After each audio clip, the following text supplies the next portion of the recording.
Already இப்போ இவ்வளோ சொத்து சேர்த்துருக்காருல, என்ன நல்லது பண்ணிருக்காரு விஜய் சொல்லுங்கள்? என்ன பண்ணியிருக்காரு? பப்ளிக்கு என்ன பண்ணியிருக்காரு அப்படின்னு சொல்லுங்கள். சூர்யா ஏன் கட்சி ஆரம்பிக்கக்கூடாதா? எவ்வளோ பேருக்கு தெரியுமா படிப்பு அவர் கொடுத்துன்னு இருக்காரு, அகோரம் ஃபவுண்டேஷன் கொடுத்து. இவர் இப்போ என்ன பண்ணுறாரு? நான் கேட்ட கேள்வியாக தான், இவ்வளோ சொத்து சம்பாரிச்சிட்டாரு, திடீர்னு இப்போயா குதிச்சாரு?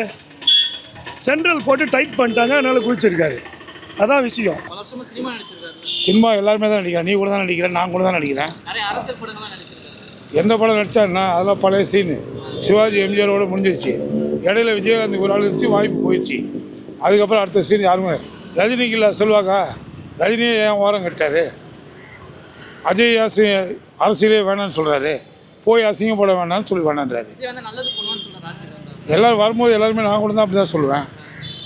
வரும்போது நான் கூட அப்படி தான் சொல்லுவேன். வந்ததுக்கப்புறம் தானே தெரியும். விஜய்க்கு ஃபஸ்ட்டு மீட்டிங்கில் நல்லா பேச சொல்லுவார். நல்லா பேச சொல்லு, அதுக்கப்புறம் அரசியல் அனுபவம் வரும். நல்லா பேச சொல்லு ஃபஸ்ட்டு. நீ சொல்கிறத அப்படியே போட்டு விடு, அப்போ பார்த்து யாராவது கேட்கட்டும்.